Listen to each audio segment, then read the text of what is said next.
Hello, everybody. My name is Isaiah Lawrence, and welcome to what should have been Quarantine Week 13, right? Quarantine Worship Week 13. I just want to say sorry that I haven't been uploading the past couple of weeks. There have been technical difficulties in actually getting the video to go up on the channel. However, hopefully tonight it will be back and we'll be okay. I've also been struggling this last couple of weeks with old resurfaced habits that I've been fighting. Excuse me. Thank you. For the old habits that have resurfaced that I have to fight back. You know, it's been tough physically and mentally and spiritually, but I've been able to get through them with the help of God. However, today's sermon, I really want to talk about coming out of a failure. Because most people, are sinners. All people are sinners. There's nobody perfect on this earth. However, it's not about, dealing with that sin head on, which it is, but it's more like coming out of it as a better person and having a better relationship with God. So today, that's what I want to talk about, coming out of a failure. With that out the way, let's get into a quick prayer. Dear God, hey, how you doing? I just want to say thank you for keeping us all alive and safe, and if we aren't safe and in good well-being, I pray that you may help us to deal with the current situation at hand. I pray that you may comfort us as the social uproar and injustice that's going around affecting millions of lives is crazy. The world is a crazy place now, but we know that you will always be there for us to lean on. Someone that we could always depend on as well. Thank you for everything that you do for us, and please give me the wisdom, knowledge, and understanding to portray your message to these people. In your name, amen. So, people are sinners. That is no joke. It may not be something you want to own, but you have to, because we're all of sinful nature, right?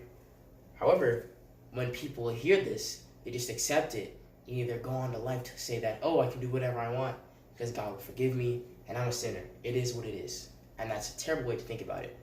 And another terrible way to think about it as well is, I'm a sinner, There's nothing really worth for me to actually try, because no matter what I'll do, I'll keep sinning and I'll keep failing at the things I want to do, which is also a terrible mindset. But today, I want to talk about not dwelling into those mindsets, but moving on with your life and becoming a better person out of it. So let's talk about someone who has come out of a slump before, right? The main man himself, David, killed Goliath, king of Israel. David was a man made after God's own image, but he's done some terrible stuff. Isn't that funny? He's taken somebody's wife, right? Uriah. He's taken Bathsheba for himself and had kids with her, right? And then at the same time, knowing Uriah wouldn't live for what was going on, for what happened, he had Uriah killed in a literal plot against him. He put him at the front lines where the fighting was most violent and allowed him to be there by himself. Fight literally a one-man army. But obviously, God knows all. God knows all of our sins, okay? Doesn't matter what you try to do to hide it. And so Nathan, one of God's prophets, comes and exposes David for his sin, right? In 2 Samuel 12. So let's check that out right quick. 2 Samuel 12, verse 13. This is after Nathan is given a little parable on how David has mistreated someone who had much less than him. But when they wanted something, they took it for themselves, right? So David admits to his sins, right? Then David said to Nathan, I have sinned against the Lord. Nathan replied, the Lord has taken away your sin. You are not going to die. But because by doing this, you have made the enemies of the Lord show utter contempt. The son born to you will die.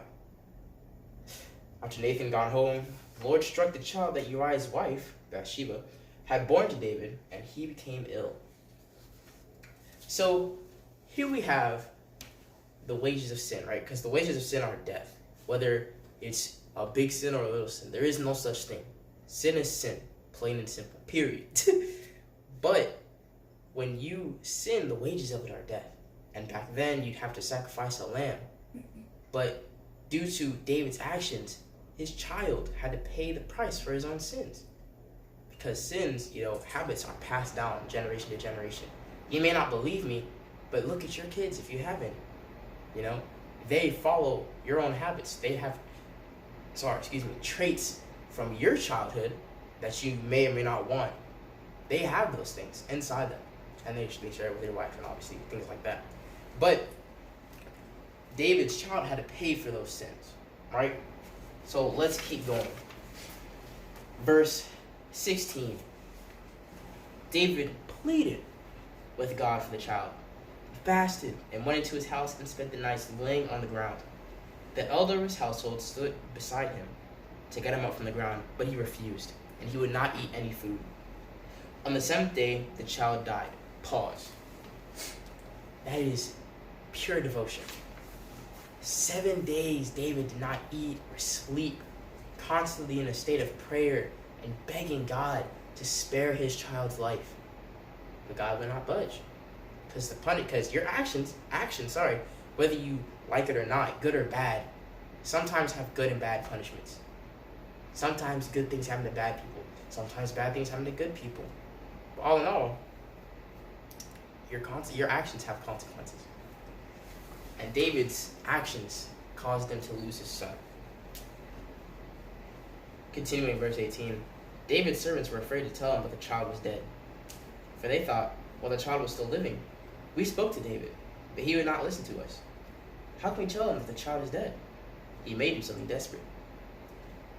David notices that his servants were whispering among themselves, and he realized the child was dead. Is the child dead? Yes, the child is dead. So, thinking about this, David in a constant state, right, of pure panic and agony as his child may or may not be suffering in the womb, right, as his child is going to die, he's pleading with God. And David is a leader. So you may feel it irrational to think, oh, why are these people scared? He'll be fine. But when leaders of positions, right, of much importance, when they are afraid, the people are afraid, right? I play football.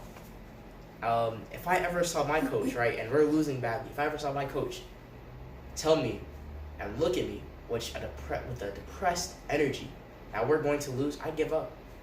I wouldn't put in any effort. I'd let them get touchdowns. I wouldn't go for tackles. I wouldn't do anything because I know that it's over. So when you have a leader acting like that, and the people will act like the same because they look up to that leader. But they were scared that David might even do something desperate because he had put so much time and effort into trying to save the child, pleading with God back and forth. But let's go to verse 20, right? So they told him the child is dead. Then David got up from the ground. After he had washed, he put on lotions and changed into his clothes. He went to the house of the Lord and worshipped. Then he went to his own house, and at his request, they served him food, and he ate. See, people don't seem to realize that what's in the past is in the past, and you can't affect it. The sins that you have in the past, you can learn from, and think, oh, don't do that again. Or, oh, the situation, if I take these steps here, will happen again. You can't affect them, though. What happened in the past is in the past. This isn't future, Back to the Future. You can't get in a car and drive somewhere. It's like, oh, yeah, don't do that. That's going to be a bad time. Nope. It's happened. So David, knowing this, just admits it's over. The child is gone, so you might as well just move on with your life. But some people might ask, like, oh, what if it comes back again? And you deal with it then. End of story. Verse 21, he explains, his servants asked him, why are you acting this way? While the child was alive, you fasted and wept. But now that the child is dead, you get up and eat. He answered, while the child was still alive, I fasted and wept. I thought, who knows, maybe the Lord might be gracious to me and let the child live. But now that he is dead, why should I fast? Can I bring him back again? I will go to him, but he will not return to me. So, you guys have to realize you can ask for forgiveness and you will be given, right? You can try and have all these resolutions to fix what happened in the past. But what happened in the past and the consequences of it cannot be avoided. They'll happen sooner or later, or at that point, whether you like it or not. But they will happen, right? And I guess that's where some people's ideology of karma comes in, But it's just that your actions have consequences. So of course they'll come back to bite you in the butt. But David, knowing this, went on with his life, because that's all you can do. Think about this, right? At one point during the game, it was a blowout game. We were losing horribly. But the first part, I could have stopped the first touchdown of the game, right? They called it coverage. I failed the coverage. The man, the 6'1" man, who was in 9th grade, oh gosh, caught the football and got a touchdown. And man, I was depressed because I'd given up the first 7 points of the game. That was my fault. I couldn't do anything about it. And I kept thinking on it, and it kept messing me up in the game. So coach had to pull me aside and say, look, what happened, happened. But you got to get your mind in the game, because that's the past, right? Check this out. David, directly after his son had died, we go to verses 26, right? David had learned of news that someone had taken over a city, right? And they were rebelling against him, saying that if he didn't come and take the city, that he'd take it for himself, right? Verse 26. Meanwhile, Joab fought against Rabbah of the Ammonites and captured the royal citadel. Joab then sent messengers to David, saying, I have fought against Rabbah and taken its water supply. Now muster the rest of the city and besiege the city. Now muster the rest of the troops and besiege the city and capture it. Otherwise, I will take the city and it will be named after me. So David, right? Not even 1 to 2 days, factoring in the messenger, having to walk and, all that stuff. Not even 1 or 2 days after his son had died, David mustered his entire army and went to Rabbah, attacked and captured it. He took the crown from the head of their king. Its weight was a talent of gold, and it was set with precious stones, and it was placed on David's head. He took a great quantity of plunder from the city, and brought out the people who were there. Look at that. Isn't that crazy?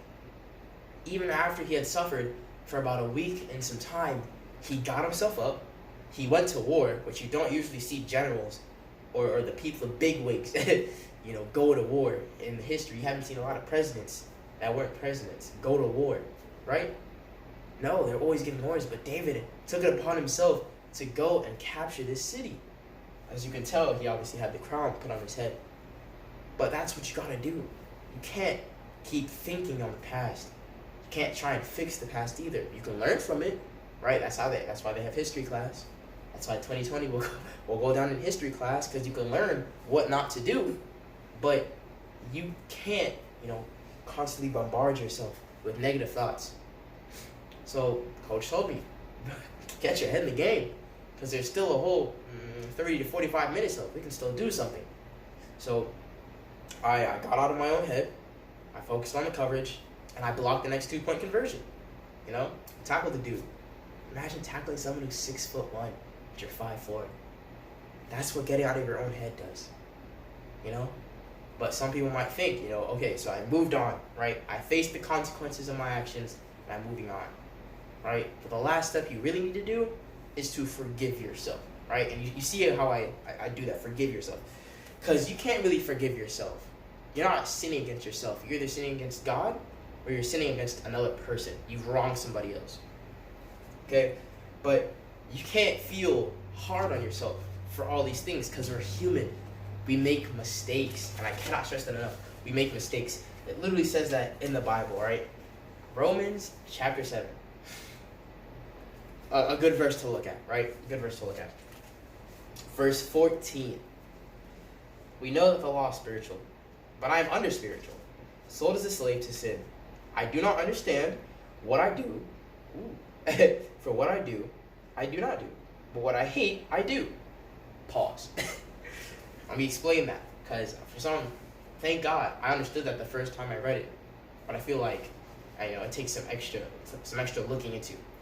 Obviously, we're human, we're of sinful nature, but we want to do the right thing, physically. The mind is willing, but the body is weak, and we want to do the right thing, but the things we hate, the habits that I hated, came back up, and I fell prey to them, right? Verse 16, and if I do what I do not want to do, I agree that the law is good, as it is. It is no longer myself, who do it, but it is sin living in me. I know that nothing good lives in me. That is my sinful nature. For I have a desire to do what is good, but I cannot carry it out. Sorry. For what I do is not the good I want to do. The evil I do not want to do. This I keep on doing. Those are the bad habits. Now, if I do not want to do, it is no longer I who do it, but it is sin living in me that does it. Right? So check it out. We as people literally cannot help ourselves. We can try all our might to say, oh man, I try so hard to not have this drinking, this drinking habit, or this smoking habit, or these things that I'm addicted to, or I just know that I do is bad. I go out to parties, or I'm not supposed to go out to parties and stuff like that, and sin, but then we do it anyway. And guess what? We have just as much fun doing it too. Isn't that crazy? Yep, I'm looking around with some of you out, but isn't that crazy? We constantly know the things we're doing is bad, and we feel regret, which is good, but we will still do it anyway, right? Let's keep going. So, for in my inner being, right, your heart, your mind, I delight in God's law. But I see another law at work in the members of my body, waging war against the law of my mind and making me a prisoner of the law of sin at work within my members. What a wretched man I am.